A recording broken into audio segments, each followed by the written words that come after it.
बोधन की सरजमीन पर all India मजलिस इत्तेहादुल मुस्लिमीन और बीआरएस बोधन एमएलए शकील आमिर के दरमियान होने वाली सियासी जंग तूल पकड़ती ही नजर आ रही है। जी हां, हाल ही में सदर कुल हिंद मजलिस इत्तेहादुल मुस्लिमीन व रुकन पार्लियामेंट हैदराबाद नकीब मिल्लत अलहाज बैरिस्टर असदुद्दीन ओवैसी ने बोधन का दौरा करते हुए बोधन एमएलए शकील आमिर पर इशारतन तनकीद करते हुए बयान दिया था कि उन्हें इसका खमियाजा आने वाले इलेक्शन में भुगतना पड़ेगा, जिस पर बोधन एमएलए शकील आमिर ने पलटवार करते हुए अपना बयान जारी किया और कहा कि इज्जत और जिल्लत, जीत और हार, जिंदगी और मौत सब अल्लाह के हाथ है और उन्हें अल्लाह पर कामिल भरोसा है। और उन्होंने अपने बयान में मजीद इस बात का भी इंकशाफ करते हुए हैरत ज़दा कर दिया है कि मजलिस इत्तेहादुल मुस्लिमीन के जिन लीडरों पर उन्होंने पुलिस के जरिए संगीन सेक्शंस लगाए हैं, असल में वो दहशतगर्द हैं और बोधन की सरजमीन पर दिन रात उन्हें कत्ल करने का मंसूबा बना रहे थे।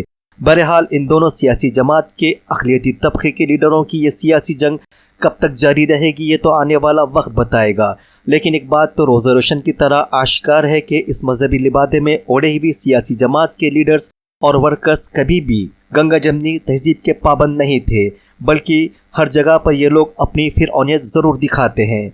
ये तो थी बोधन की बात। हत्ता कि शहर हैदराबाद में भी मकामी अवाम इन लीडर्स और वर्कर्स के नाम में जाने से खौफजदा हो रही है। जैसे जैसे इलेक्शन करीब आता जा रहा है, वैसे वैसे अवाम में इस जमात को लेकर अवाम खौफजदा होती जा रही है और तारीख गवाह है कि ये मजहबी लिबादे को ओढ़ने वाली सियासी जमात के लीडर्स कभी भी बीजेपी, आरएसएस, संघ परिवार के लीडरों के नामो निशान में तक नहीं जाते हैं और कहीं मुदाखिलत करते हैं तो वो अक़लियती तबके के दूसरी जमात के लीडरों के मामलात में मुदाखिलत करते हैं और हरासा करने की कोशिश करते हैं।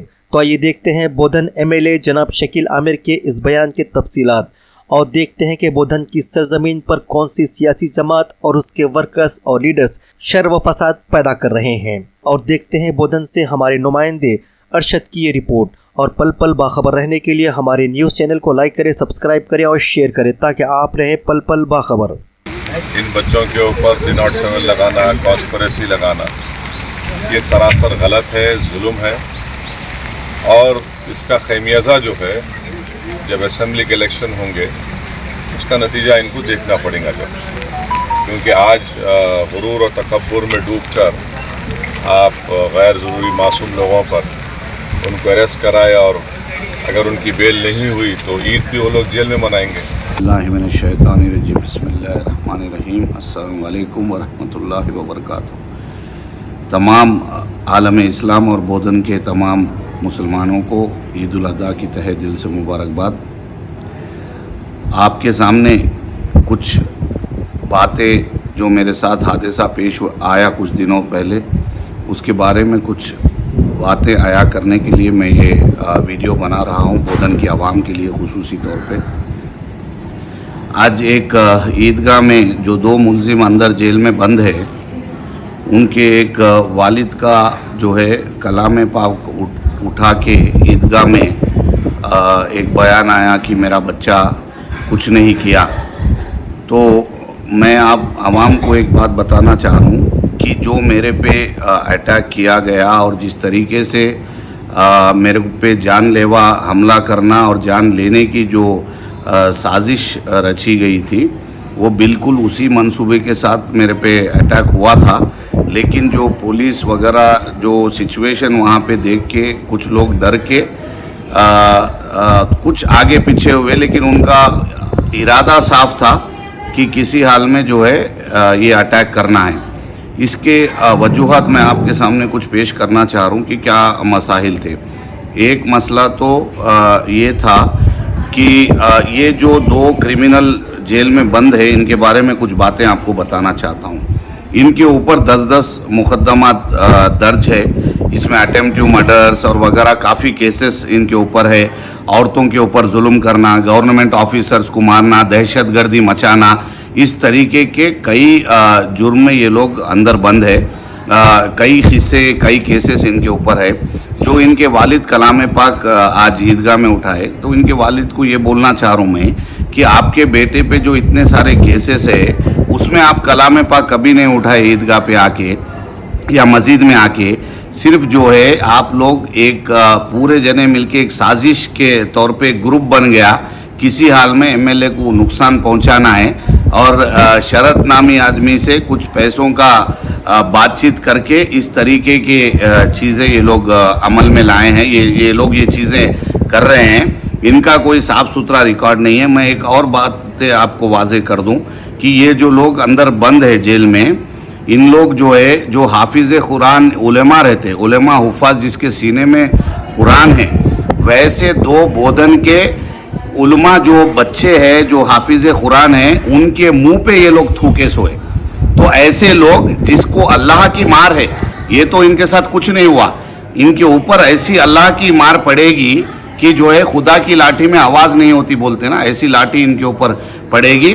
बिल्कुल इनका मंसूबा साफ था। 1 साल से ये लोग प्लानिंग कर रहे।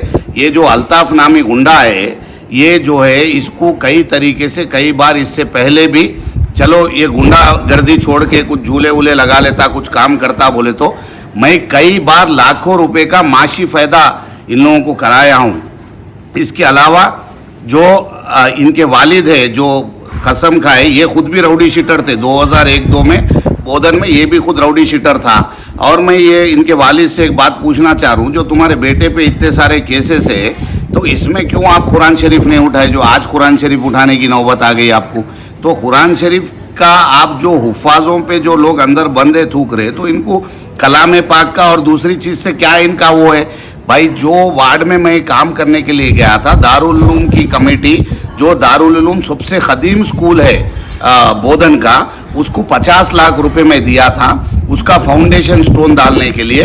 वो दारुल उलूम कमेटी वहाँ पे मेरे को बुलाई थी और एक मंसूबे से एक बहुत बड़ी साजिश रख के, बहुत बड़ी प्लानिंग के तौर पे ये लोग मेरे को वहाँ पे बुलाए, मेरे से टाइम लिए, उसके बाद मेरे से जो है ये हरकत किए। और जो ये काउंसलर्स मेरे से पूछने के लिए आए, मेरे पे हमला करने के लिए आए, ये तो वार्ड के काउंसलर भी नहीं है, तो फिर वहाँ क्यों आ गए थे आप? आपका तो कोई वो ही नहीं था। और मैं तो एमएलए सबके लिए अवेलेबल हूँ, मैं तो रोज़ ऑफिस में सबसे मुलाकात कर रहा हूँ, सबसे मिल रहा हूँ, कई काम एमआईएम काउंसलर्स के करके दिया। मैं दोबारा ये बात बताना चाह रहा हूँ कि मैं कोई पार्टी का, यहाँ पे कोई पार्टी की बात नहीं थी।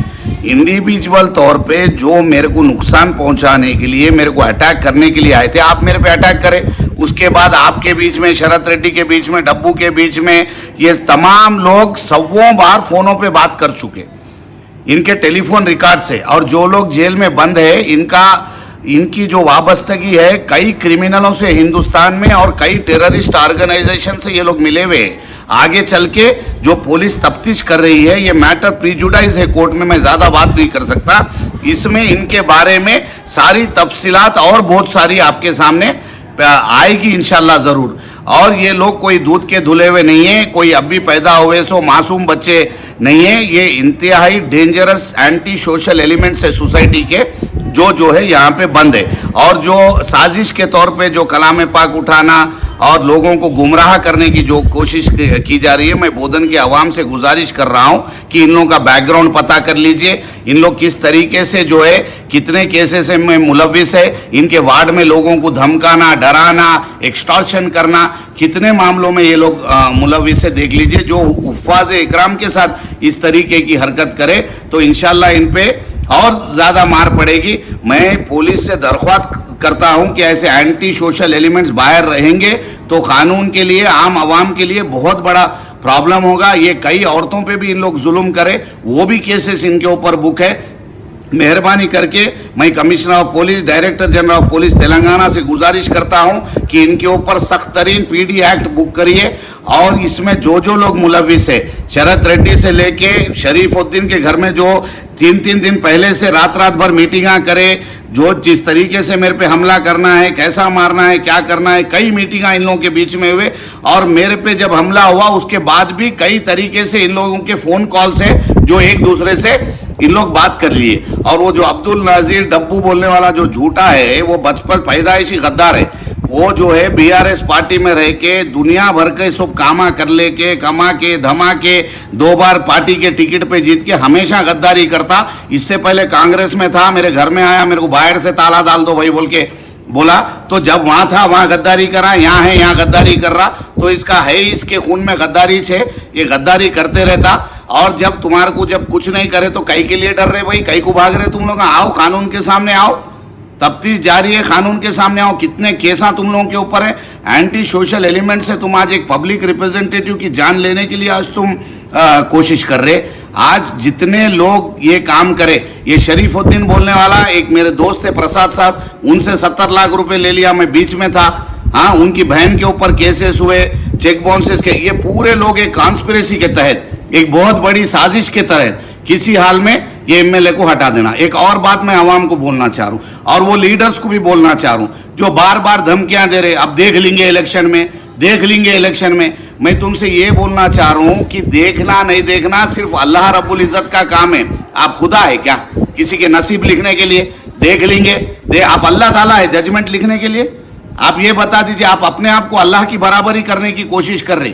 जो मेरे नसीब में है हमेशा इंशाअल्लाह अल्लाह मेरी हिफाजत करेगा, आगे भी करेगा। मेरी आवाम मेरे साथ है, मेरी आवाम मेरी हिफाजत करेंगी। लेकिन बार बार ब्लैकमेल करना, धमकियां देना, अब के इलेक्शन में देख लेते, अब के इलेक्शन, अरे भाई देख लो, शेर आया शेर आया शेर आया, देख लेंगे इंशाअल्लाह, इंशाअल्लाहुल अजीज। आप जो देखना चाह रहे, इलेक्शन सामने आइए, देख लीजिए, मैं तैयार हूं इंशाअल्लाह। जो है अल्लाह उसके रसूल को मानने वाला हूं और किसी माइका लाल से डरने वाला इंसान नहीं हूं। ये बोल रहा हूं मैं कि आप जो देखने का है देखिए, बातों में नहीं रहता, जो देखना है इंशाअल्लाह देखेंगे। फिर बोल रहा हूं, लेकिन ये गीदड़ भपकियां और जो है ये नपुंसक लोगों के काम, आंखों में मिर्ची डाल के प्रैक्टिस करना, एक पीछे से छुरा भोंको, एक सामने से छुरा भोंको। अरे दम है तो और सीना तैयार है, सीने पे गोली खाऊंगा, तलवार भी ले लाना है, आ जाओ सामने खड़ा हुआ हूं।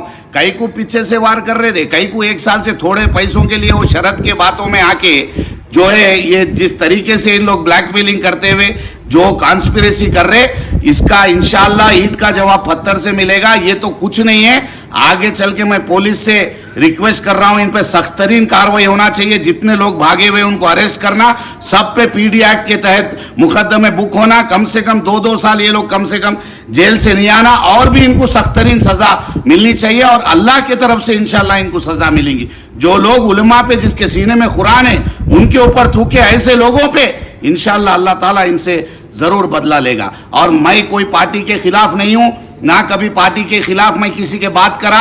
ये लोग गुमराह करने की कोशिश कर रहे, पार्टी हाईकमांड को गुमराह कर रहे और चंद पैसों के लिए कुछ यहाँ के लोग हमारे से हार गए इलेक्शन में, काउंसलर इलेक्शन में, उसका बदला निकालने के लिए पूरी पार्टी को गुमराह किया जा रहा है। मैं जो है पार्टी के सदर साहब को भी मैं गुजारिश कर रहा हूं कि आप हकीकत मेहरबानी करके मालूम कीजिए, ये जो चीजें चल रही है ये बिल्कुल गलत है, ये साजिश है, ये छोटी चीजें जो जिस तरीके से इन लोग ये जो प्लानिंग कर रहे ये बिल्कुल गलत है। इन लोगों की वाबस्तगी कई टेररिस्ट ग्रुप्स के साथ है। इंशाल्लाह ये आगे तमाम लोग, आप इनके सारी चीजें आपके सामने आ जाएगी। और जो है ये कलाम पाक लेके ढोंग करना, अरे भाई जब तुम्हारी ताकत है, 15-15 केस बुक है, उसमें क्यों कलाम पाक नहीं उठाया? आज उठाने का आपका मकसद क्या है कि एमएलए के खिलाफ इस तरीके का माहौल बनाना? जो एमएलए कभी जिंदगी में एक चिमटी को तकलीफ नहीं दिया, जो दुश्मन है उसके लिए भी कभी दुश्मनी नहीं करा, आज तुम उसकी जान लेने की कोशिश कर रहे, आज उसके खिलाफ इतनी चीजें करेंगे। इंशाअल्लाह अल्लाह रहमानुर रहीम है, गफूरुर रहीम है, देखने वाला और मारने वाले से बचाने वाला बहुत बड़ा है। इंशाअल्लाह किसी से डरने वाला नहीं हूं और आवाम से बोधन की अपील करता हूं कि ये छल कपट के बातों में मेहरबानी करके मत आइए। ये लोग कभी जिंदगी में बोधन की आवाम के लिए कोई चीज नहीं करे सिवाय एक्सटॉर्शन, धोखाधड़ी और उसूली, ऐसे चीजों में ये हमेशा मुलविस थे, लेकिन कभी आवाम के लिए कोई अच्छा काम नहीं करे। मेहरबानी करके अल्लाह ताला आप सबको अक्ल सलीम दिया है, मेहरबानी करके आप लोग सोचिए। अस्सलाम वालेकुम।